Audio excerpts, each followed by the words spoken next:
I did a pick recently. Did you? I did. What was it? Four Roses. I was supposed to be there, but my daughter was sick. I know. I was supposed to have you in the car next to me. Then I could have slept. You could have drove. I would have felt much safer driving myself than have you drive. So, it was unique, though. We get in there, and we go through the 7 barrels, and everybody's taking time, taking their notes, whatever, and we go to rank them on the board. Literally, almost everybody had the same barrel for one, except for this guy. After the reveal, it was an OBSO, which I had those on picks and got a few of them. I think there's even one here with us, and I like them. And I was like, man, was I off that bad that day, or what was going on? So I've come to the simple conclusion, I think.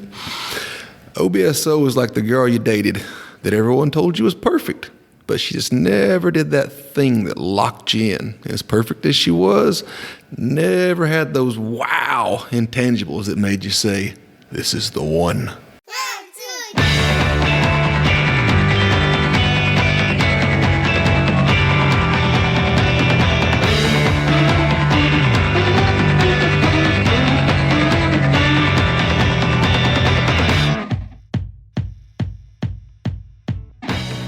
Hello, everyone. My name is John Edwards. With me is Zeke Baker, and together we make the Dad's Drinking Bourbon. Wherever you are, whatever time it is, thank you for making us a part of your day. Say hello to the folks, Zeke. Howdy, howdy. Howdy, howdy, howdy, hi. Just two. Just two? Yep, no cab. It is a very, very, very, very, very, very, very special day on Dad's Drinking Bourbon. This is one that we've talked about doing for about 2 years with this person in the same room with him. We've talked about how we need to get together and sit down and do a podcast over and over and over, and we haven't got it done. We eventually got it done. Dan Gardner from Four Roses, thank you so much for joining us. My pleasure. I'm glad to be here. Thank you for breaking in our new temporary studio. As some of you might know, I am building a house, so I live in an apartment complex right now. Me and my wife, my 3-year-old daughter, and we are in this meeting room overlooking the pool. Not a bad place to be, though, Zeke, right? I'm surprised you didn't want to put us in the gym where you could do some sets in between. Well, I already hit the gym today. Oh. I hit the gym and the pool already. It's resort life for me for the summer. Don't get that dome sunburnt. I think I kind of did already. It was a little bit red. That'll be a fun day. Well, my daughter wants to go to the pool every damn night. That's the problem is she comes home and she goes, I had a good day at school, Dad. Can I go to the pool? It ought to be a good thing. It'll wear out. It doesn't. It gives her more energy. I swear. Geez. So, Dan, how are you doing? What brings you down here to Nashville tonight? Just driving through, I was just doing some surveys, pricing surveys here in Tennessee. I was in Knoxville and Chattanooga last week. I was Nashville and Memphis, so I was just driving back from Memphis today. It's always a pleasure to have you. For those of you that don't know you, you are Renaissance man at Four Roses. You do a little bit of everything.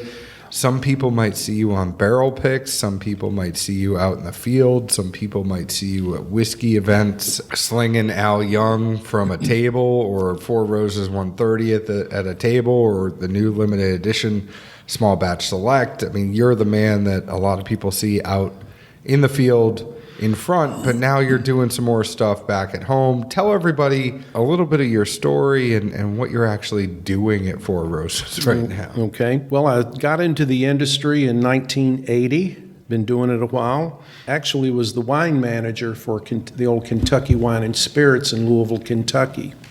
But I saw early on where the money was, so to be quite honest, I love wine, but I can find a lot of stuff under $10. It suits me just fine. So I switched over to the liquor side after a couple of years, and always paid attention to everything. So again, back then, the bourbon industry was dying a slow death, and it didn't level off until the mid-'80s. So anyway, I knocked around and I was state sales manager for the company after starting about mid-'80s. I managed the launch of the small batch collection in the early '90s when Booker Noe was still around. We were the Van Winkle distributor, so I've known Julian forever. I know the Getz family. I worked with Randy Getz, who is his grandfather. Oscar Getz revived the Tom Moore distillery and that group of investors after Prohibition. Worked with Jimmy and Eddie Russell for 28 years. I never can get into the Getz Museum, though. That's Is it always is it closed? Every time I go to Bardstown and I try to go by it, it's always closed. I don't know what's going on with it. I have no idea. But they long history. Randy's still a good friend of mine. He's not in the industry anymore. So started to work for Southern Wine and Spirits in the 2002. I was the brand manager for Four Roses starting in 2004 with the launch of the single barrel, which was really started the renaissance of the brand. We were selling, 8 or 9 cases a month, maybe of the yellow label, the 80 proof early on. But the single barrel is really what we established the brand on in Kentucky, for sure. And went to work for them in 2009. So it'll be 10 years for me at Four Roses, October 1st. Well, I hope they're having a party. Do you get Don't a hold watch? your breath. I've got a watch, but I paid for it myself. They got to give you one of those with like laser etching of Four Roses on the back or something like that. There's something they got to do for it. But I think for those of us that kind of go to a lot of different whiskey things and are connected in some way, shape, or form, however it be, even if we're just a wee little podcast, I mean, Dan is probably the one who is most synonymous with Four Roses to the everyman. Dan is the first person we think of when something's going on at Four Roses. He's the one we call. He's the one we bug with questions. He's the one that a lot of people see, but I don't think people all the way know. I mean, one of the things I would say about Dan, and I know I'm saying things that he wouldn't say himself, Zeke, but Dan is one of those last people that has those stories that go all the way back to Julian Van Winkle, to Booker, to Jimmy, to I distinctly remember you telling me a story once, and it was really funny. It was y'all were sitting at something, and you were sitting next to Jimmy. And I know. Somebody was saying something about Tennessee whiskey, and Jimmy kind of leans over to you and whispers in your ear. He was like, if they made it right the first time, they wouldn't have to filter it through charcoal. That was in the late 90s. The industry was coming back, and the Wholesale Association had invited all of the bourbon distillers in for this big luncheon. So I was sitting beside Jimmy, and I really don't know why the guy from Brown-Forman was talking about Tennessee whiskey, but he was. And they go through the entire thing. We use corn and we use rye and all this stuff, and then after we distill it, we slow filter through 8 feet of maple charcoal to mellow it out. And I'm sitting next to Jimmy, and he just kind of elbows me in the ribs and said, if they distilled it right the first time, they wouldn't have to do that so much. And just one of the dear gentlemen and true gentlemen in the industry, Jimmy Russell, and just think the world of him. Absolutely. Is that one of those things, though, that you're sick of hearing the debate on? Because everybody wants to say, is Tennessee whiskey bourbon, and I don't even want to go there and have, but is it just annoying to you at this point? Well, they've made their own. I've read some things about that. They wanted to maintain a separate identity, but the thing that people have a tendency to overlook is that there are 3 levels of bourbon. Okay, so you have distillate. The second you put it in a barrel, it becomes bourbon. It's aged 3 minutes, it's bourbon. But to be called straight bourbon, it's got to be aged a minimum of 2 years. Again, all the requisite aged in a new charred oak barrel.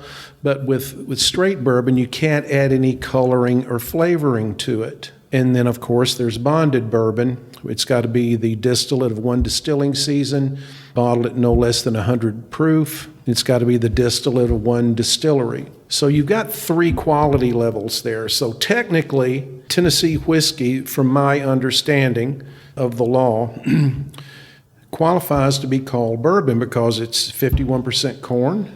It's aged in a new charred oak barrel. That's pretty much the standard for it to be called bourbon. You know, I just kind of go, and not to cut you off on this, but I mean, if you think about Heaven Hill, Evan Williams, there are plenty of quote-unquote bourbons that charcoal filter. well, but the difference is maple charcoal versus oak. Oh, are you talking about adding a flavoring then Well, with the maple? technically, if you read the federal regulations, the maple charcoal, the Lincoln County process is subtractive as opposed to additive. Supposedly, I don't know. I pick up a piece of charcoal and I put it in my mouth. I can taste a lot of stuff going on there. Funny enough, Zeke once made me drink this black box whiskey, and it was a boxed whiskey like you would have boxed wine. Yeah. To me, it tastes like I took a piece of charcoal and put it in my mouth. Well, here's the thing. Y'all are familiar with Clayton James, Yes, sir. 10 South. Clay puts that whiskey. He does a Lincoln County process, but it's forced. It's under pressure. So that goes in clear. When it comes out, there's a hint of color to it. To me, that's something's been added to that in my mind. So you're going to get. I don't think there's any way you can not. There's not some bits of charcoal that have ended up in that, but I might be wrong. But I've seen the process, and it's a little tinge of color, almost like Seagram's gin is barrel aged. And if you get a bottle of Seagram's gin and hold it up next to something else, Seagram's gin's got a touch of color to it. So it's kind of like that. But that's the big debate. To be straight bourbon whiskey, you can't add any coloring or flavoring to it. Bottom line on it is Tennessee whiskey. They want their own identity. Even if they could, they wouldn't. And again, y'all are seeing Tennessee bourbon labels pop up. Of course, that's sourced from a distillery here in Tennessee. So it can be called bourbon. It can't be called straight bourbon. I will just point of clarification, though. H. Clark Distillery uses Tennessee bourbon, and they distill their own stuff. Just a fun fact. They don't do the Lincoln County process. Nope. It is Tennessee bourbon. He actually has a brandy still, and he distills his bourbon in that. He has a great rye, but he has a bottled and bond bourbon now, too. Yeah. They're doing great things down there in Thompson Station. So The thing that bewildered me from picking down there and then doing the tour is it shows that little drip method going through the how many feet of coal. I mean, if Jack Daniel's is roughly the largest producer, and I mean you see a drop. Yeah. Well, how many of those are going at one time, and how does it all come out to yield that much juice? Because I mean, it doesn't seem like that much would be produced at the end of the day. I don't know enough about that process. I'm serious. putting him on the spot. No, I'm just saying, like, if you look at it visually and you think, all right, these people sell more juice than anybody, and you see this little thing go, doop. All I have to say is that we have way too much whiskey on the table. And we have been, these are the type of rabbit hole conversations we've had for the past hour before we've actually started recording. So I will just mention on the table right now, we have Thorny Nectar 3 from Barrels and Brews. We have the Huckleberry from 5280 Whiskey. We have the Special K on the table. We have Buddy's Liquors. It's an LEOESV. That's pretty damn good. We have the 404 Kitchen Four Roses pick. We have Small Batch Select. We've had 130th. So we have been going through a lot of these different things. And Well, we also have a non-Four Roses. I had to bring the Willet Tree Fitty bottle, which our good friend Mike Hines is supposed to be joining later to talk about. He and Dan were part of the pick for that. how much was that bottle? You got to ask you. You don't know. I'll give you about tree fitted for it. Look, I'm going to say one thing about the Tennessee, can it be labeled bourbon? Chuck Cowdery has done an article on that, and he is certainly a believer and has put it forth that it can be labeled bourbon. The question is, in my mind, can it be labeled straight bourbon because of the process? But just a straight bourbon moniker, there's a lot more leeway as far as the things you can do with it. So And I freely admit that's my understanding of it. If somebody has got more accurate information, I welcome it. So, All I got to say at the end of the day, who cares? who cares? That's right. You know? So let's go back to Little Four Roses here, and I re-poured the new small batch select, which John and I reviewed recently, and he was a fan. I just said there's something about the back end that seems to have too much bite to it. To me, nose is very floral, but something about the back I couldn't get past. Dan and I were talking about this on the pick I did recently, and he had an interesting theory as to what exactly I was picking up in the yeast strain or mash and why. So I think that might be interesting for folks to hear. Gosh, I'm trying to remember what the heck there are 4 different recipes in this. I'm trying to. It says it right on there, doesn't it? There you go. Oh, you're talking about the the small batch select. Yeah, the new one. Okay. Sorry. Oh, absolutely. Didn't mean to It's a confuse cheat you. sheet. They're right there for you. Yeah, this I know. It has 6 different recipes in it, 3 different yeast strains, and it's V, K, and F. And the F yeast strains there's mint to them. It's herbal, so it's much deeper, kind of darker flavor to it. So to me, it's all about the F yeast strain. It is why this is, you taste this next to regular small batch. I mean, you'll never get them confused. And it's all about that F yeast strain. The F yeast strain to me is the most coating from front to back. And one of the things I'll say is that I view the yeast strains, there's an analogy to grape varieties to me. And people ask me, well, what do you mean? Well, Cabernet is typically bigger, a little more tannic. If you want to soften it up, you add a little Merlot to it. Merlot typically is a lot fruitier. Then you want to go full Bordeaux blend, Petit Verdot, Cabernet Franc, Malbec. Well, our yeast strains are very similar in that the K and F yeast strains are heavier yeast strains. Our O yeast strain is full fruit. That, in my mind, that's our Merlot. V is very similar. It's a lighter fruit. And then the Q yeast strain is strictly for the floral note. Jim Rutledge always said that the Q yeast strain ages quicker. Well, in my mind, the reason for that, it doesn't add any flavor to the whiskey. It allows the mash bill and the barrel to show through more. If you taste Q distillate next to O, they're completely different. O is at 138, 140 proof straight off the still. It's round, it's rich. Q's are a little more alcoholic. There's just more bite to it. So subsequently, the barrel is going to show through quicker because there's not a layer of flavor that yeast, it's just not putting any flavor down in my mind. And again, I'm basing a lot of that on what Rutledge said, that the Q yeast strains age quicker.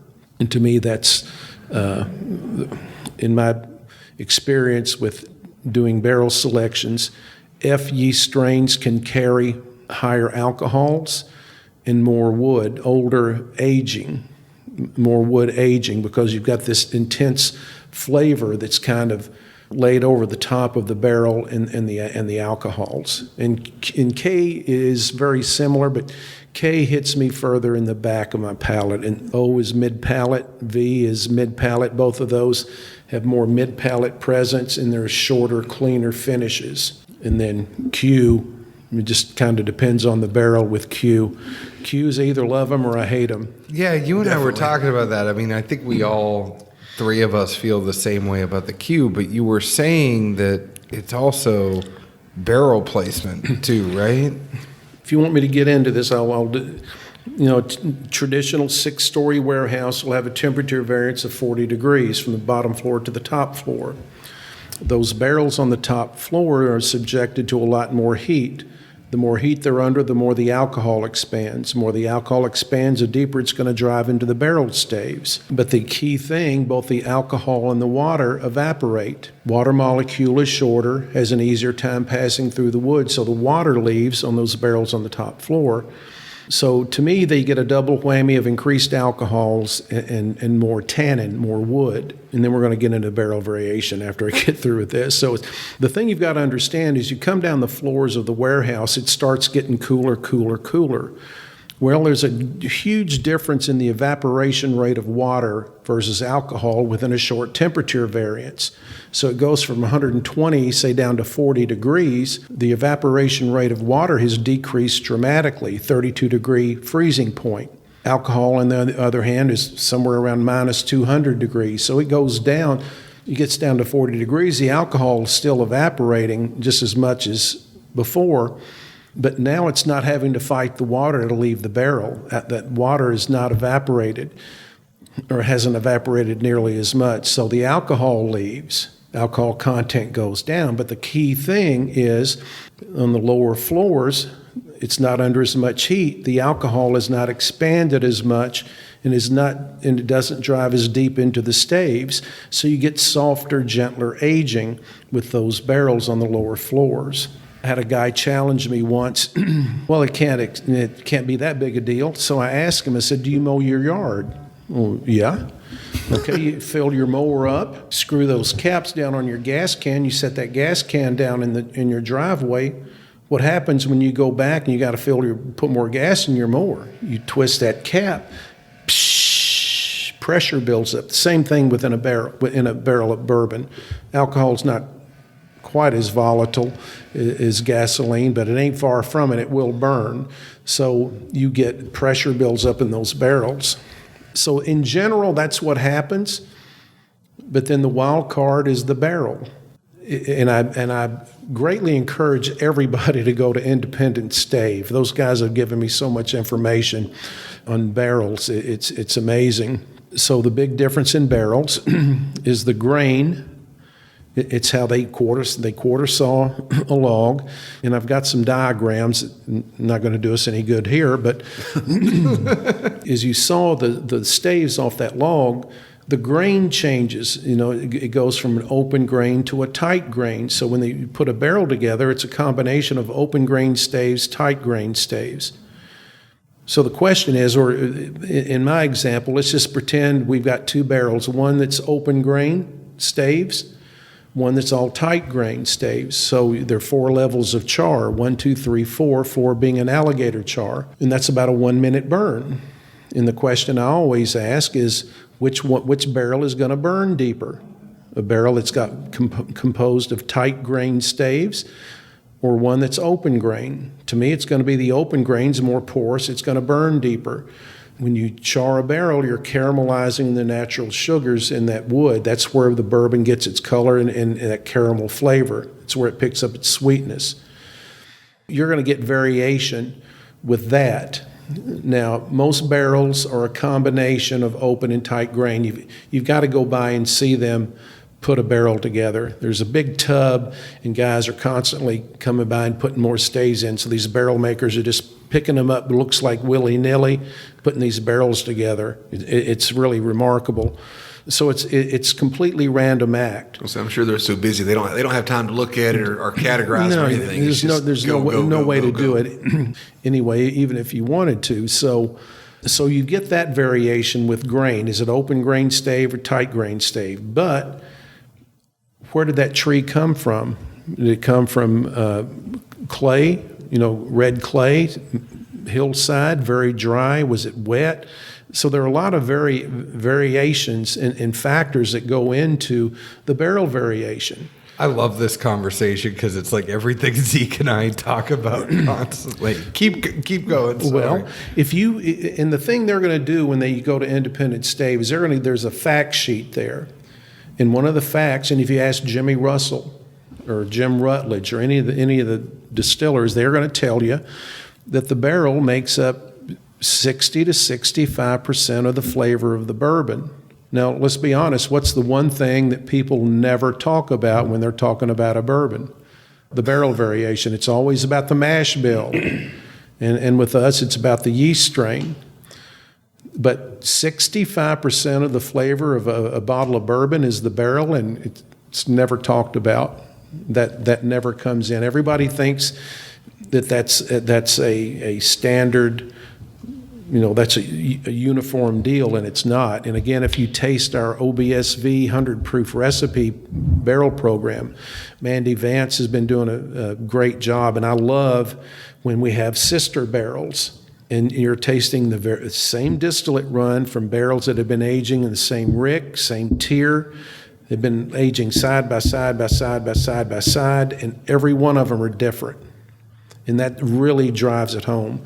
With our 10 recipes, you expect differences, different mash bills, different yeast strains. But when everything's being equal, those are the most fun to me to see those. That has to be one of the most frustrating things, I would think, for a distiller. And I know that's something that you don't do, but you've been around enough of them to know when 65% of your flavor is coming from something that you don't have 100% control over. And you think about the distillers, the things that they have to keep in mind. So it could be, something that we were talking about before we even got in here. What's the temperature of your fermenter as it's going through? How is everything cooling as you're going through? What is how many times is it running through the distilling process? Are there 2 distills? Or is it being distilled twice? Is there a doubler? Where's the doubler kick in? Where, all these things that a distiller has to worry about. There's even more rabbit holes. How are you cooking your grain? Are you cooking the corn before you put everything else in? Are you putting it all in together? What type of corn are you putting in? I mean, these are and then to know that you could go through and account for every single one of those details, but 65% of your flavor is going to come from something that the people over at Independent Stave or at Kelvin or at Brown-Forman's cooperage or whatever it is, they just said, I needed a certain amount of sticks. Here's the thing that Rutledge always said, and I learned more from Jim. It's incredible. Pass over that 350, by the way. I want to pour some of that for when Heinz gets here. Rutledge always said that the key to it is putting the best distillate you can possibly make into the barrel. The barrel will only improve something so much. And the analogy I use is you can put A1 steak sauce on a bologna burger. It's not going to turn it into a T-bone. But you put enough of it, it'll taste better. It'll taste better. And the barrel will make some crappy whiskey taste better. But potentially that barrel can only take it so far. So you've got to have pristine distillate. And the key to it is putting the best distillate you can inside that barrel. And that's really where the master distiller comes in, controlling all those factors that you mentioned and getting the best distillate you can in that barrel. So at the end of the day, bourbon is hard. It ain't easy, that's for damn I was sure. just going to say, inversely, I think you've got to give credit to that barrel variation of the things. Otherwise, we don't have these 10 picks sitting on the table right now. We have one uniform juice. What's Four Roses really known well for? Blending. If they don't have different variations from different barrels to go in and tinker with, they can't create these wonderful products that we love to see roll out every year. The variations we can come up with are endless. It's not just 5 yeast strains, but it's how much of each yeast strain do we use. So, you start thinking about it, you could come up with an endless number of different products just because of the flavors we've got to work with. Do you get in that? Not to cut you off, sorry, but how involved do you get in that? As there is the limited edition small batch every year, there are special small batches that may come out. I mean, you've been there for a long time now. 10 years is a pretty long time, and they also know that you have experience in the industry for a long time. So how do they pull you in? Are you just one of the QCers that does it taste good? When they finish it, they let me taste it. Look, I'll be honest with you. I do not have a good nose, and therefore that limits my palate. So everything that I do is strictly through my palate, and I don't pick up the subtleties that really, really good tasters do, like Mandy Vance. Mandy, of course, runs our barrel program. There are people that with just much better palates than me. And when you start blending, I hate using that term. Blending is a nasty term in the bourbon industry. We like to say mingled or married. I mean, if you think about it now, I'm not sure if blending has the same connotation, almost like source whiskey. I'm old, man. I'm old school. Generation swing of, Absolutely. There's that train of thought, like John said, sourced, and then also, people that love an age statement, whereas I think a lot of folks now, it's like, I don't necessarily care what the age is, just what does it taste like. We've proven that, and if we're going to switch gears here a little bit with age, is, we started doing our barrel selections blind. More importantly, Dan, listen, we'll get to that, but your glass is empty. Oh, gosh, I know. I'm trying to figure out what I'm going to next. There's so much here. What haven't you had yet? Have you had that Buddies? Ooh, it's time for this one. He said he would help the guys from London, Kentucky pick this one. I was at this tasting. And hasn't revisited since then. So Oh, you haven't? I did good on that one, John. Good job. I tried. Didn't even know it. This was... For those of you that cannot see this bottle on the table, this is a 63.5% ABV LE. It is the 65th row on the Rickhouse floor 6Q. It is an OESV that is 9 years, 3 months old, and it is from Buddy's Liquors in London, Kentucky. Dan was a part of this pick. We did not know this. We just Zeke brought the bottle, and Dan said, "Oh, I remember that one." Alcohol doesn't bother me apparently, because this is just a caramel bomb.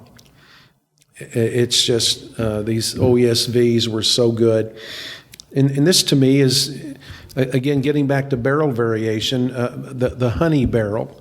There's certain barrels that just have more natural sugar in them. And some of the research that I've got a presentation from Independent Stave where on one page of it, they list the different components of a tree in percentage-wise. And the one that stood out to me is a tree can vary in the amount of tannin it has from 0.8% all the way up to 10% composition tannin of that tree. To me, it's pretty simple. The higher the tannins, the more tannic that barrel's going to be, the drier that barrel's going to be. So you get those kind of variations in the wood, and I need to study that more because I need to look at some other percentages there of the different components of what that oak tree is made of. I think we just need to, find somebody that's an inn and take the time to go in there and cherry pick the best staves and make sure the whole barrel's composed of that. I mean, we're not going to have much of a yield, like a barrel a week, but it's going to be some damn good juice. Yeah, you'd be paying $1,000 a barrel for it too. It's impossible. And basically what happens is you're going to get these barrel variations, but the vast majority of barrels are going to be, it's going to average itself out in terms of those kind of flavors.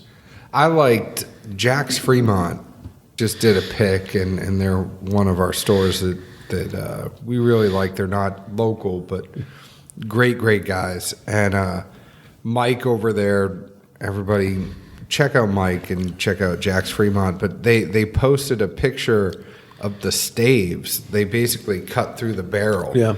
And you could see how deep it enters, the red layer. It was just so crazy because you could see in some areas of the barrel it gets super deep, in some areas it doesn't get as deep, and there's even another layer that we could go down to say, why does it go so deep in some parts of the barrel? Why does it not go deep in other parts of the barrel? Again, bourbon is a rabbit hole. Well, again, is it an open grain? Is it tight grain? If it's an open grain stave, it's going to go in deeper. But the other thing you've got to understand about the charring process is what they call the red layer. So when you char that barrel, you'll get some discoloration into the stave just from the heat. God, this is good. I agree with you. No, Zeke, how did you get this bottle and why didn't I get one? So I happened to see it on the internet somewhere on one of the groups. I see it says London, Kentucky. My boy Glenn, I remember we were talking one day. He grew up and he's from London, Kentucky. So I just shoot him a message like, hey, man, you think one of your family members can go by and grab this for me? He just laughs and says, well, you think they're not sold out by now? And I was like, I don't know. I just saw a picture of it. That was the end of the conversation. It just showed up in the mail about a month later. Didn't even tell me he got it or sent it to me. It's the craziest thing about it is the You got to nose. get some good friends like that, John. I know. Well, I am friends with Glenn. I just didn't reach out to him. But the nose is super floral. See how Zeke's my friend too, by the way? Like he I gets share it with you. By no means does he say, hey, I'm getting one of these. Do you want one? I just said I didn't know I was getting it. I know, I'm just messing. But the nose is so floral, but you're right, the taste is so caramel thick. Caramel bomb. And again, alcohol doesn't bother me apparently, because I just look. I pick it up more as spice. There's a little spicy caramel. Yeah, there's a little burn I to think it. when things are done right and your grains are right, proof doesn't by any means indicate heat factor, quote unquote. There's plenty of things that are 90 to 100 proof, especially some stuff in Tennessee that comes off really hot to the palate. And I think that's kind of a different subject with the misnomer folks will give you as being a proof chaser. I tell everybody, I'm not a proof chaser. I just want to know what it was when it exited the barrel so I know how much it's been diluted, because dilution to me equals dilution of flavor. Yeah, it could be absolutely. 109 or even less than 100, but if that's where it came out at, that's where I want to have it, because no one's tinkered or not adulterated, but no one's diminished the flavor return there. One of the things that I like to do with our regular single barrel and a regular small batch is when I'm out doing public tastings, I like people to taste both of those side by side, and I always give them the single barrel first, and I never tell them what the proof is. Of course, we're getting so well known, most people know, but I always give them the single barrel first, and then invariably somebody's going to say, and then I give them the small batch, and then they'll invariably say, well, I like the single barrel better because it's smoother than that small batch. So then I'll tell them, they say, well, that's interesting. The single barrel's 100 proof. The small batch is only 90. And they're typically surprised by it. And basically all I'm trying to show is that what they're picking up on the small batch is that long, spicy finish in the back. And people are picking that up. People pick that up as alcohol, and it's not alcohol. That's just the finish from that yeast strain. And the only point to the whole thing is that heat is not necessarily or exclusively a function of alcohol. It can be the yeast strain in that K yeast strain example. It can be a barrel that's got too much tannin. Bourbon is a little drier, a little too much tannin. You get that dry, bitter finish. People will pick that up as alcohol. So heat is not always about the alcohol, is the only point I'm going to make. It's just the poor scapegoat at this point. Absolutely. Well, people just automatically assume. And again, when I saw the tier on this barrel, tier 6, I knew it was high. I figured it's 122, 23, somewhere in there. And the interesting thing about that pick, they brought their wine manager with them, a young lady, and she wasn't a bourbon drinker. And this is the one she liked the best. The highest proof, 127 proof. We didn't know it at the time. We just knew it was over 120. But she gravitated to that. And was not an experienced bourbon drinker. That's the one she picked. It's the one I picked. I just really, really, really like this. How many of the guys were turned off by it, though? It wasn't unanimous, but that was the clear choice out of all the ones we had. I just love this. It's funny. There's certain characteristics of this one. It's the spicy caramel. That's. And it's not an off-putting spice, but it's just the right amount of spice. It is creamy, but then all of a sudden you're like, oh, my mouth kind of tingles at the same time, and it's nice. Almost cinnamon. Red hot cinnamon kind of spicy burn, and a little bit of that's got to be, some of that's definitely the alcohol, but there's so much sugar to this. There's so much sweetness and caramel to this. It masks the alcohol. And that's the key thing about a honey barrel. Sugar will mask a lot of flaws in bourbon. And again, that's why the cocktail culture became so big in the 20s, is because there's a lot of bad whiskey out there, to be quite honest. And, it was just, so you got to doctor it up to make it drinkable. That was just part and parcel of what was going on. There's a great book. There are a couple of books that I really like, and one of them is The Bronfmans, The Rise and Fall of the House of Seagram. It's out of print. You can get a copy on Amazon, a used copy for less than $5. It chronicles the Bronfman family history from when they came over from Russia in the late 1880s and settled on the Canadian frontier. So they were hotel people. So Sam Bronfman, who really made was the driving force within the company, is a 16-year-old. He was the middle of the 5 brothers, and he's buying badly made whiskey from these backwoods distillers, and he's blending it up so to make it drinkable. He's putting blending sherry in it. He's putting sweet sherry in it. And you put enough sugar in anything, you can make it taste good. And to be quite honest, that's what Whiskey Row in Louisville was all about. Most of those companies, if you read, and this is just the way it was, Forrester, the Browns were buying, they had a distillery, but they're also buying whiskey from other people.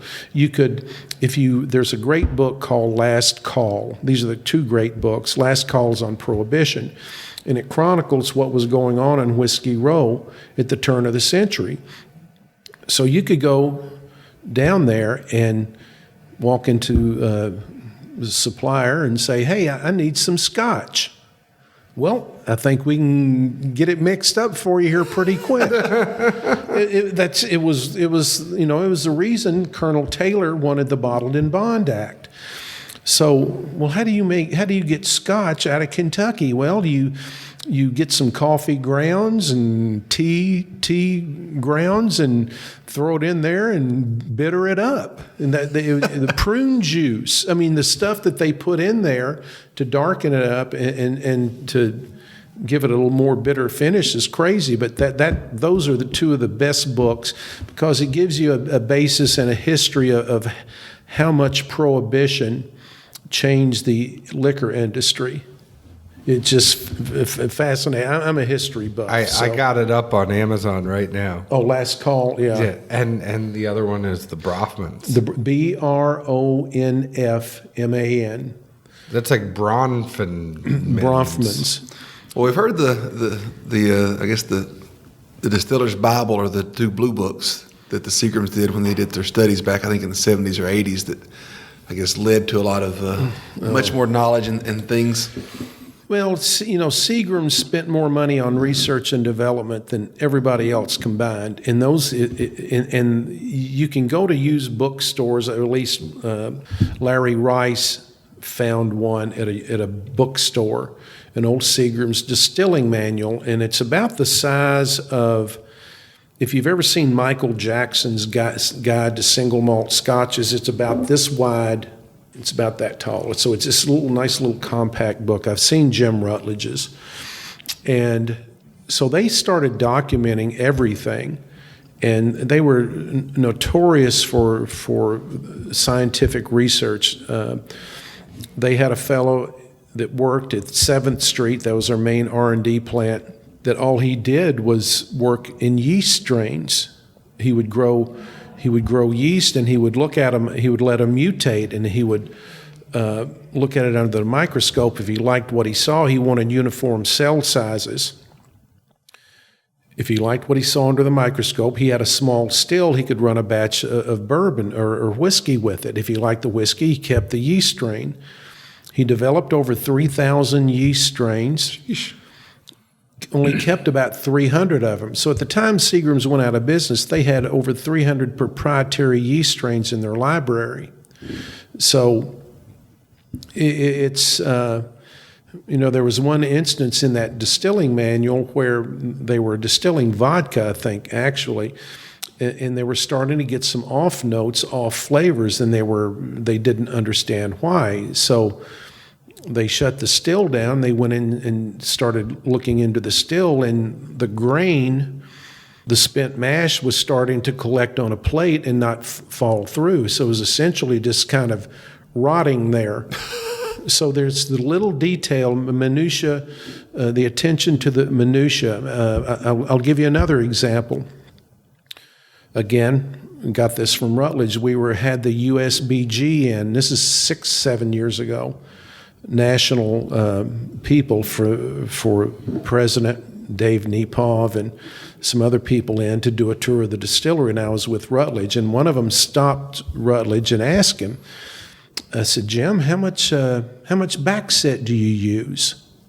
Well, that's, of course, hopefully everybody knows that's part of the sour mash process. You take a percentage of the spent grain from the previous distillation and you add it back into the fermenters to raise the acidity to prevent bacterial infection. So you've got to do a minimum of 25% to be called sour mash, if I remember correctly. Some people just do 50%. Well, Rutledge hesitated, and I thought, okay, this is going to be interesting. He said, well, it depends. I said, well, it depends on what? Well, it depends on what the pH is of that particular fermenter. Because every grain source is different. Even the water can change a little bit, but so we want to make sure, so we add enough backset to make sure that the pH is between 4.7 and 5.2. That's just one little bit of minutia of consistency from batch to batch. That I heard him say it one time, I never heard him say it again. There's all of those little details. The last thing I got from him, most people have no idea what base loss is. Okay, you think about it, you've got a column still, you're putting in this alcohol-laden mash. You've got to set the pressures right. And again, I know enough to be stupid. I freely admit that. We feel you. You know a lot more than to be stupid. We're just stupid. We didn't have to know anything. I feel like I'm being taken to school tonight. Like, this is great. Well, if you don't have the pressure set correctly, alcohol can go out the bottom of the still. So you've got to have a certain, and that's base loss. So you've got to control the amount of alcohol you're losing out of the bottom of the still. So I asked Rutledge about it. This is just last week. So he was telling me it's akin to making a cut in a column still. I know that sounds very strange, but that's the way I put it to him. And he said, well, basically you're right. But base loss, he was saying, well, I want it between 0.1 and 0.12%, somewhere around there. So essentially a tenth of a percent. It doesn't sound like much variation. It doesn't sound like much, but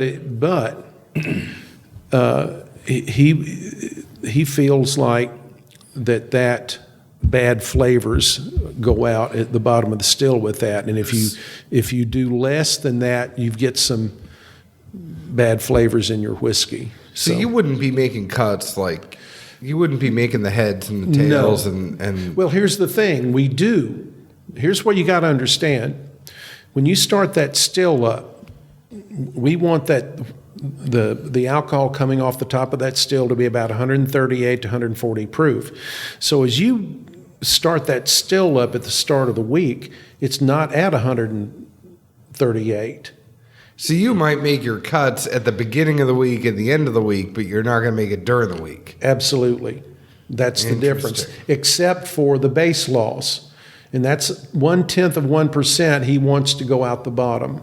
That is crazy. Well, that's just one bit of minutia, and there are a lot of people that are distilling that don't have that instrument in the bottom of the still to let them know what the base loss is. I also just want to mention that I bought both of those books while we were sitting here doing the podcast. I can't wait for them to come. Glad you were paying attention. I was definitely paying attention. You're going to learn a lot of new stuff when you're editing this one. I know. No, I was paying attention. So 30 minutes ago, we were trying to talk about age. Okay. And we were just starting to talk about age, and we went on a 30-minute tangent. Now, one of the things that I have heard is that, Rutledge had always said that, 8 years was his target. There are some people that are chasing Four Roses that are over 10 years, and those older ones, I think there was one that came out in town that was a 13-year-old that people went crazy over. But Rutledge had always said that, hey, my sweet spot is 8 to 9 years. And what's your take on that? I mean, knowing everything you just said and how many different rabbit holes there could be in whiskey and Four Roses in particular, is there a sweet spot in age? I think if you talk to, typically it's 6 to 9. Most bourbon is going to max out at 6 to 9 years of age because of the barrels. If that barrel is once the sugar has been depleted from that barrel, all it starts doing is it starts picking up more tannin. So the vast majority of bourbon, it's 6 to 9 years of age. It's not going to get any better. So the percentage of barrels that are older than that get better is a very, very small percentage. And it's got a lot to do with the barrel, how much caramelized sugar is in that barrel. Is it a honey barrel? As long as there's sugar in that barrel, it's going to continue to get better. Rutledge always did a bell curve, and he would have the years along the base, and the quality level would go up, and then it kind of levels out. And then once the sugar is depleted from that barrel, it starts becoming way, way too woody. Which is interesting. I mean, we interviewed Greg Metz, formerly of MGP, now of Old Elk, and we were talking about, just MGP. And the interesting thing about MGP is that because it is a cement building, it's not like a typical rick house where it's wood and you're going to have wind pass through. It actually loses proof while it ages in that building. Well, and the reason is concrete and brick is cooler. Yeah. Absolutely. So the cooler it is, again, the water is not going to evaporate. The alcohol is going to evaporate. So absolutely, the cooler the warehouses are, the more it's going to lose alcohol. It's going to lose proof. But absolutely. Zeke and I have always said MGP, our sweet spot for MGP is 8 to 11 years. And then it depends on where it's aged, when it's pulled from Indiana. There are some, Traverse City in Michigan has some great older MGP. They have some great MGP in general. They have some of their great own distillate. No lie, put Traverse City on your watch list. They're one of the ones that I'm really looking forward to lately. But if it goes from MGP, if it goes from Indiana, and say it ages 14 years in Michigan, it's cooler in Michigan, and the winters are cooler, and so you might have a mellower 14 year. Absolutely. It's not under as much heat. So it's all about how much heat that barrel is under and how much that alcohol is expanding into the barrel. Absolutely. So the cooler it is, it's not going to expand as much. It's going to hang around that char layer. It's just not going to drive as deep into the barrel. Absolutely. The cooler, those brick warehouses, old stone and brick warehouses, are cooler as opposed to our tin warehouses. So that makes a difference. Absolutely. It's all about the temperature. Absolutely. Well, I could see the barrel concept too. I remember specifically having those OBSKs, a 15-year and a 16-year. 15-year was literally one of the best 4 roses I've ever had. The 16 was hard pass. Who poured me that one kind of thing? Again, in the thing I'll bring up, that 15-year, probably a honey barrel. That 16-year-old could have been in a barrel that had much more tannic content in the stave. So it's the barrel. The barrel variation is really mind-boggling. And again, that's going to average out over 400,000 barrels, particularly when you're mingling, when you're blending this stuff together. But it really is all about. It's not a straightforward process at all. And it would seem to me, I guess, because there's no way to know what barrels are honey and which ones aren't. I mean, there's no way you can Until drill you it taste them. Absolutely. So if you've got that many barrels, you can't be employing that many tasters. But I'll go ahead and put my hand up now. If you need somebody a day or two a week just to mingle through and let you know what I think about a row or two. Zeke and I will come up. It sounds like there's a lack of tasting going on. Well, here's what happens. Here is the evaluation process. So we start it at 4 years of age. So a batch is about 200 barrels, from what I've been told. So at 4 years of age, we will start tasting that batch, but we won't taste every barrel. We'll only taste certain barrels, different warehouses, different tiers. Batch synonymous with Well, run, no, right? I mean this is something I'm used to, especially with IT. And Zeke, you probably have this in some blind studies when it comes to pharmacy and drugs. But you're going to do a batch testing, so you might test 5 from here, 5 from there, 5 from there. Exactly. You're not going to test everything. You do enough that You give you a general idea. Yeah. So here's what happens. So at about, I think it's at 8 or 9 years of age, then we'll taste everything. Now what happens is this. Some of those barrels are ready. Some of them are a little past ready.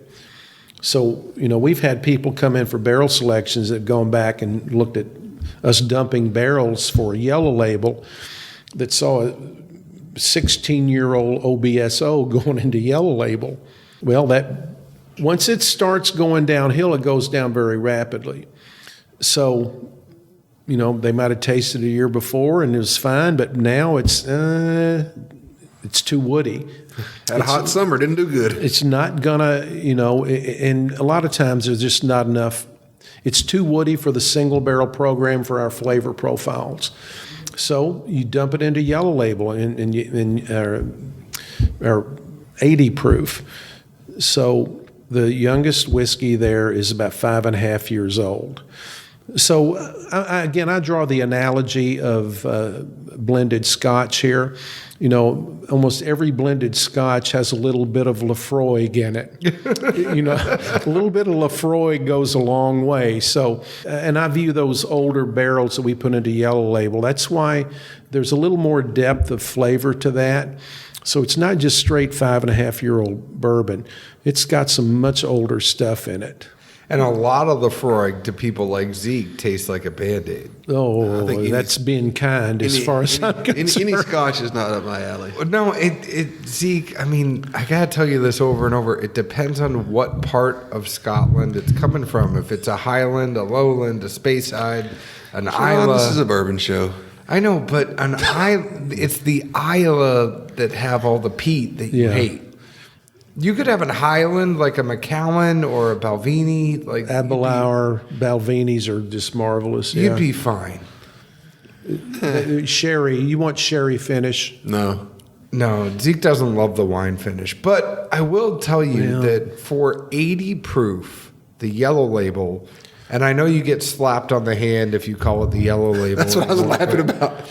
And the yellow label is for $17, and it's 80 proof. It has more flavor than some things that have over 100 proof. And again, the reason is we put in a lot of older stuff. And you don't know. You could realize you could have a 16-year OBSO in there. Well, and hopefully, honestly, look, as insignificant as it is, the yellow label, quote unquote, is one of those things you just don't want to go away. Like, hey man, you carry that yellow label, and inevitably there'll be a time when somebody's like, "It's not yellow, dumbass. Like, why do you call it yellow label?" Well, come here, let me tell you a story. Do you have the nude label? I mean, that's kind of what it is. It's a nude label right now. It's a tan. Do you have the beige label? I mean, but it's one of those things that I will tell you that is something that I always have in the cabinet. And it's one of those ones that, say I'm working late, or if I'm, editing, I'm doing something for the day job and I'm working late. It's 80 proof. I know I can have a couple of those. I'm going to be okay. Well, that's why I brought it up here. Was so I could lighten up, but I haven't lightened up very much. Well, I'll tell you. We had, the funny thing is we had Mr. Young on the show about a year and a half ago, and we were interviewing him, and we were going through all of them, and we said, Al, I got to tell you, the yellow label is one of our favorite things ever. Like, it really is one of those. It is truly undervalued in the world of bourbon. And then you get the small batch, and he goes, well, the small batch is great for Manhattans. Now, I think with this small batch select, if you're not Zeke and you don't hate the F, I really like the small batch select. Well, that's what's funny to me is I've got Fs, and granted, a lot of last year's Fs I wasn't big on. I thought they were very subtle, and all I really picked up was a lot of heavy mint. But it was definitely just that run. Other Fs, not so much. And even some of the current ones coming out now, I was trying to see, I don't know if we have one, but that newest run, I think, of OBSF, it's just off profile as can be. Those have been really fun to get into. But, like you said, until you mingle those yeasts together and see what's going to happen in a finished product, I think there's definitely some type of, I guess not build up or synergy, but they're mingling, for lack of better words, and that's what yields to the, I think, more pronounced, because it's just right at the back, just heavy bite. I see that. I really do. I don't hate it though.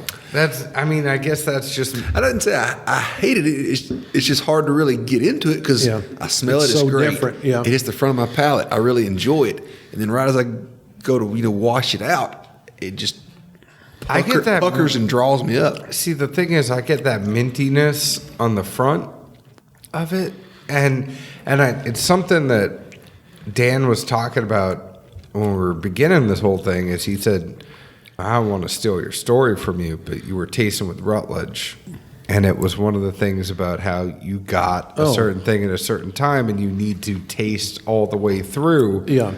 I think the thing with this small batch select for me is I get that mint on the front, and it's pleasing to me, and so I don't think about anything else other than the fact that, hey, I like this, and that's it. When I first, I've tasted this several times. When we had the grand opening of the distillery in the release party for this back here a month or so ago, it was a little drier. I don't know. We had just bottled it. I don't know if bourbon gets bottle sick like wine does, but I didn't really know what to make of it. But it's much more caramel to me now. But it's still it's just deeper. There's a darkness to it that so much more so than the regular small batch. It's just a heavier. It's funny because John and I haven't, had all of them, or probably even half of them by any means. But if you look at when folks give you, advice or notes on each year's LE small batch, there's some, and I can't recollect which years, but I've seen guys say like, "Oh no, that one, you drink it in a weekend." Like it's just not as good when it sits. And then you'll see some that guys say, "No, open that, come back, like just put it away and come back." It's like, well, hold on. You said that one had to be gone in a weekend, but this one. So they're very different. I'll use the 2016 to me was not my favorite, and that was Brent's first effort. And the thing about that, I'm trying to think. So it had a lot of fruit up front, and it had a 14 or 16-year-old OESK, if I remember correctly. So the 2016 never quite married up to me. You got this big fruit and then this big wood bomb at the bottom, at the end. It just never seemed to marry up. The 2018, on the other hand, I think is spectacular. But that was great out of the bottle. And what I was going to say is the Al Young is a case in point with what you're talking about, Zeke. When I opened up the Al Young, that had a 23-year-old in it. It finished with a dry, woody finish to me, just straight out of the bottle. Then wait 15 minutes. Well, or an hour. You know Lauren Simpson. Of course we know. And Lauren has his experiments where he will let things go for, he's like, I tasted this at 5 minutes, and then I waited 5 minutes more, and then I waited 5 minutes more. And well, he had a bottle of that at his, this is sometime in the past year or so, that he drank it down to I don't know, maybe 2/3, and he let it sit for 2, 3, 4 weeks. And I had mentioned to him that I thought it was woody. He said, well, let's taste it. And it turned into a caramel bomb. Just that little air, it really blew off. And it just really turned into this big, round sugar daddy.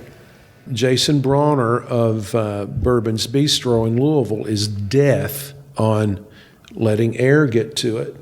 And he, we've had a tasting or two. He's told us to go ahead and pour that stuff an hour or so before we get there. Want it to open up.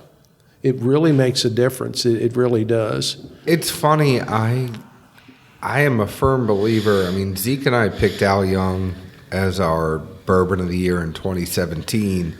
And the reason being is because it is so fluid and because it doesn't stay the same. Yeah. I think for people that have been in the game for so long, and not saying that Zeke and I are players in the game, but, it's like when you've been drinking bourbon for a while, I can't drink the same thing over and over. Yeah. I know what certain things are going to be when I drink them. And I liked Al Young because it was one of those things where I'm like, you have one sip and then you wait an hour and then you have another sip and you go, Zeke, did you know it has this now? And it changes. It really does. And for the bourbon fan that knows what a Heaven Hill is going to taste like, knows what an Old Fitz is going to taste like, or a McKenna, even though it's a single barrel, what they normally taste like, or it was that Al Young it was a shapeshifter. Yeah, absolutely. That's the thing. This small batch select does a little bit of it for me. How long's this bottle been open? I went back 3 weeks. Yeah, 3 Jesus. weeks. This is just... It's different. It's different, absolutely. It's not 4 weeks, no more than 4. Did you take, because you took a thing from the media sample, did you take a sip from my bottle that's been open? I'll give it a whirl and I get me in the... Try that now. Holy crap. And I've got a bottle sitting there. You want to open up a fresh one? Oh, we don't even need to. At this point, we can open it up. We have enough open on the table. That's just really... I don't get that dark... But I really really enjoy, because you have the media sample is there. That's pretty much a fresh crack. I hadn't opened that before tonight. I had it and got the same experience that I had from previous tastings of the other ones. Of this? Mm-hmm. That's my favorite of Brent's, the 2018. But that small batch select at $65. Oh, this? Not the LE we had earlier. Okay. But sorry. I'm saying... For $65 to have that small batch select that almost kind of varies as much as a limited edition small batch would, I'm okay with that. I think that is a great addition to your lineup. Yeah, I'm getting a little bit of the mint on the finish now that I think about it. I mean, I get that mint, but The I don't. mint's still there, but it doesn't. It's not overpowering. I mean, it almost like, the fresh crack. I mean, literally, almost gave me what felt like an anaphylactic reaction, where my throat just tightened up. Like, I understand it. I really do. This has been open 3 weeks. This is a classic example of letting the air get to something. This is just really. But I think there's no other brand that this happens to other than Four Roses, where it's like, somebody gets something and somebody loves it, and they get it, and they open it on the first crack, and it's like, hey, wait. Just take a sip of it, let it open. well, at least not for hyper aged stuff. I think that's the difference with the blends and any of your single barrels that are significantly aged. You definitely see those open up as well, but I think there's so much more chemically going on that most of us don't think about, and even if we did think about it, we still can't really put the pieces together. We tried to put the pieces together tonight, but it went pretty crazy. Oh man, that's really that's a classic example of what I was talking about with the Al Young. This I agree. This is just. I've not wrapped my head completely around this yet, because the first time I tasted it, it was really kind of dry and woody, and I don't know, we had just bottled it.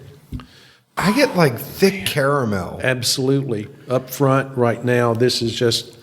Well, that's what threw me for such a loop on it, especially because when I first had it, whatever was blooming, a month or so ago, wiped out the sinuses hard. So I really just attributed it to all right, everything up here is wrecked. I really shouldn't give an opinion on anything right now.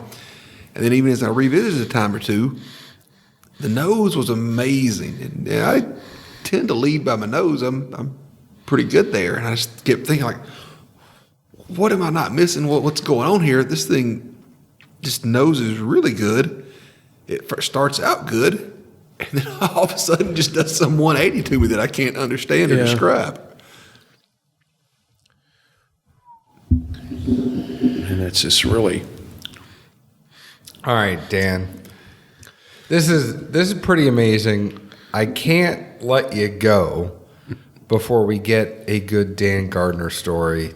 We always have a good Dan story. Dan, leave us with a story. Oh man, we've told the best one. Now it's my Or just some words of wisdom for everybody. Jimmy Russell. No, you have better stories than that. I mean, you have Julian Van Winkle stories. You have all sorts of stories. Oh gosh. We'll save that one. That's an interesting. You are going to come on again. Okay. Oh, I tell you what. I will tell you this one. I will tell you the Van Winkle story. So, Julian is such.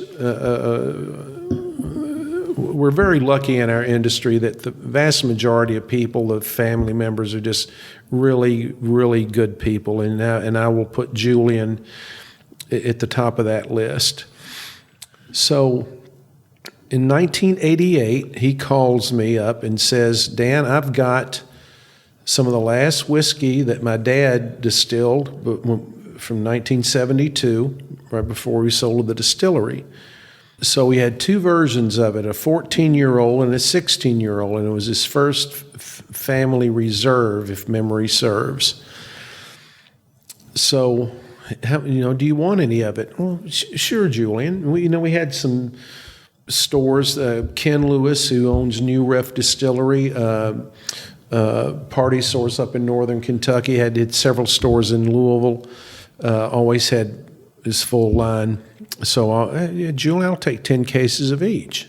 Had some restaurant distribution. So, about a month later, he calls me up and says, Dan, how much of that family reserve do you have left?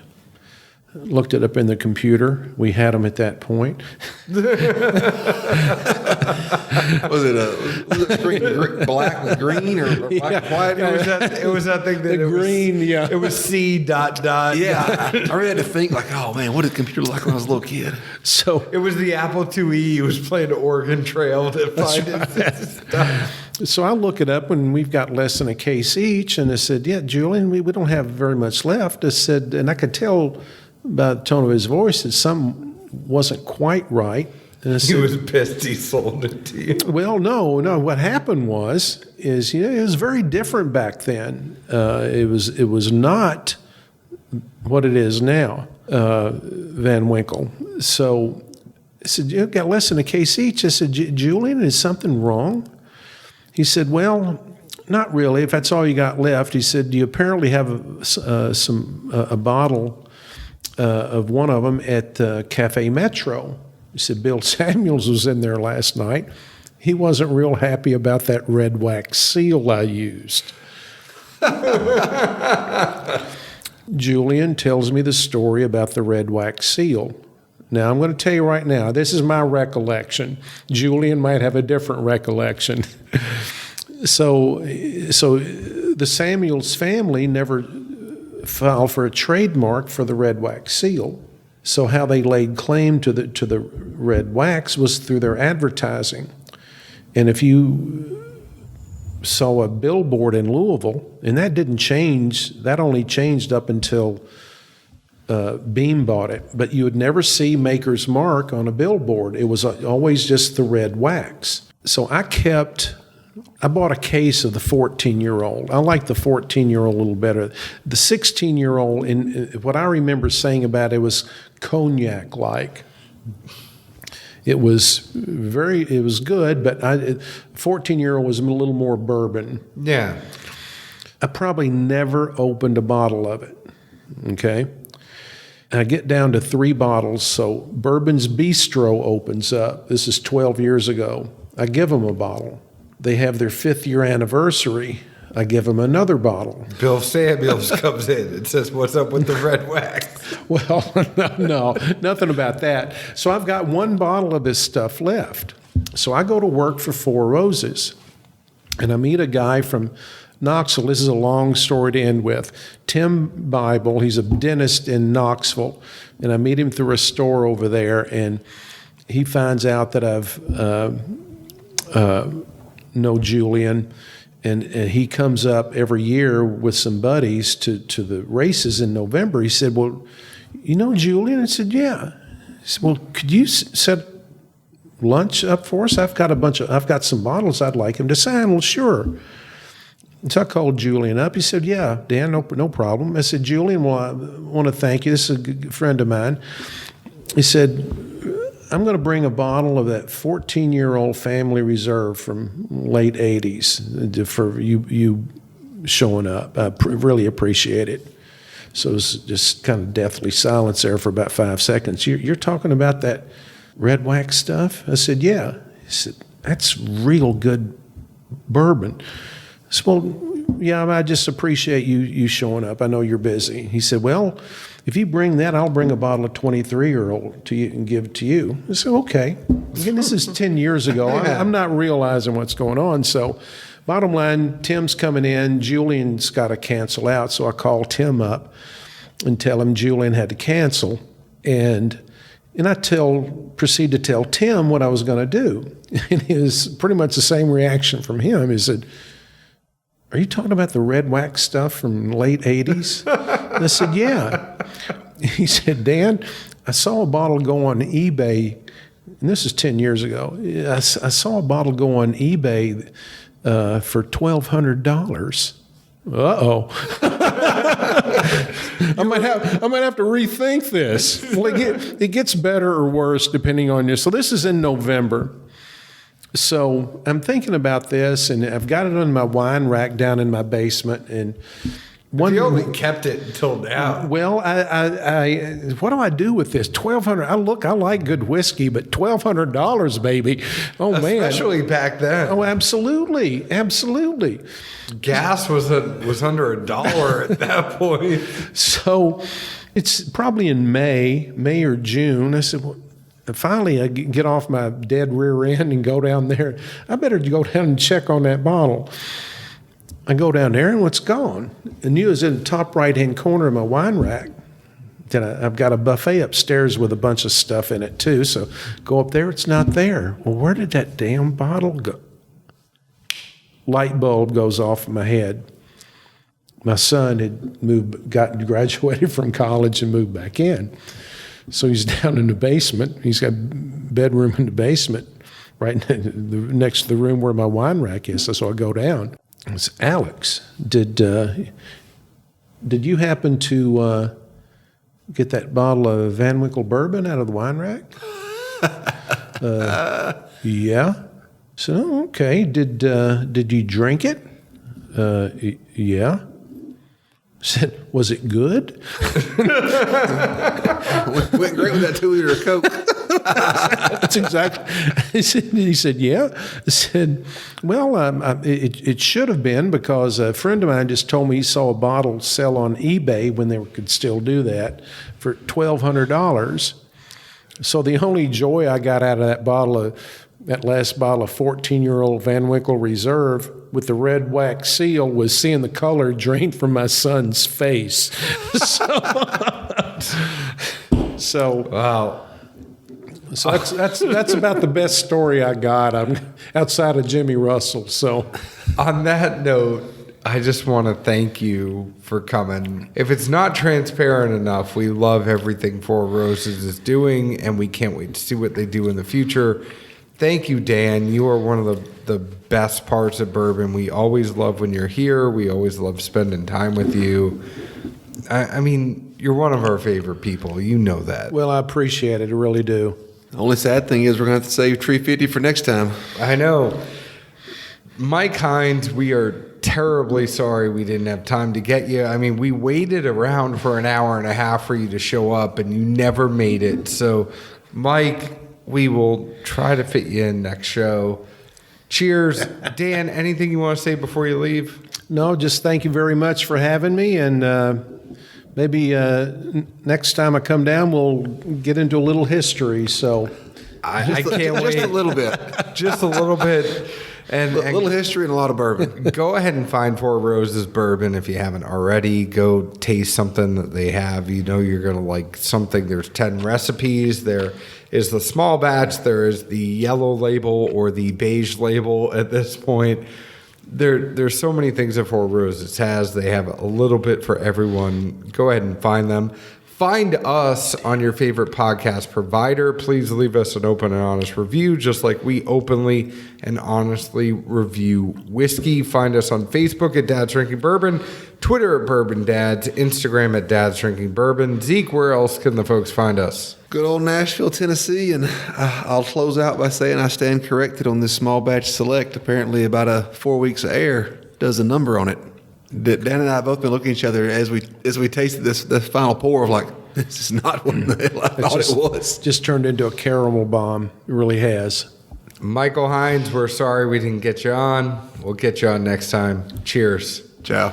Later.